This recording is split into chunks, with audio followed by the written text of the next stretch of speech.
My name's James Headspeath. I'm a student at Southampton Solent University. I have my own business called I Challenge You, and I'm also a triathlete. I'm highly self-motivated. I love challenges, and I saw SimVenture as a really good challenge for myself. I wanted to compete in a kind of competitive way against my fellow students and kind of be the best in the class, be the top businessman in the class. I dropped out of university in the summer of 2008. I didn't really have any qualifications to boast about. I had no money, no job and no prospects, and every job I applied for I was instantly rejected. And this period of my life became particularly kind of dark and depressing because all my friends were kind of getting jobs in the city, they were driving flash cars, and my career was kind of going in the opposite direction. And I promised myself that I'd reapply to university, and if I got back into university that I would work really, really hard to get back in. So I reapplied to university, and every university rejected me. All the 5 choices that I had rejected me instantly because my qualifications were so poor. And then I had to apply to UCAS again and do another 5 choices. And then the 9th one, which was Southampton Solent, accepted me. And from that moment, I promised myself that when I got back in, I'd just work as hard as possible as I possibly could. And whilst being at university, I took an active part in my studies, which was I'm doing a marketing degree, and I became particularly interested in business. And I found I wanted to set up a business to share my experiences with young people in sport and in education and in business.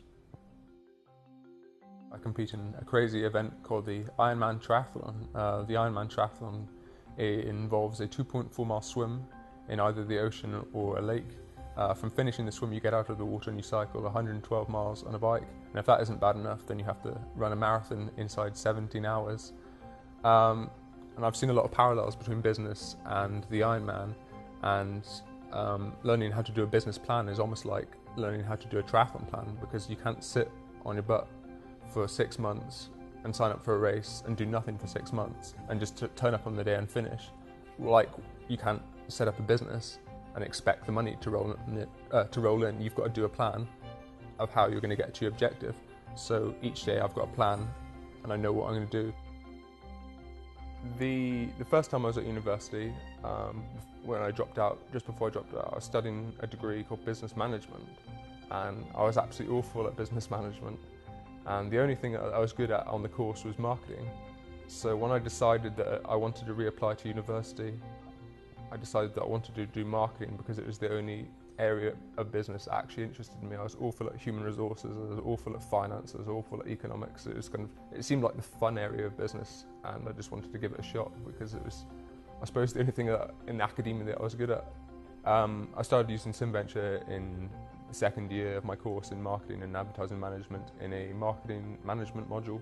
The learning that I've taken from SimVenture for my own business, I have one business and I'm actually setting up another business at the minute, so I suppose I'm a bit like a serial entrepreneur. But what I've learned is how to plan a business, because when I started my first business, it was very much jump in the deep end, don't plan anything, ask questions later. And once I learned how to play SimVenture, I realised that I'd missed a lot of things out in the plan. So SimVenture essentially taught me how to plan a business, what I should be doing, when I should be doing it. So I'm developing another business at the moment, and because of SimVenture, I'm planning a lot more thoroughly at the minute. I'm doing a lot more research. I'm looking into things that I didn't look into when I started my previous business.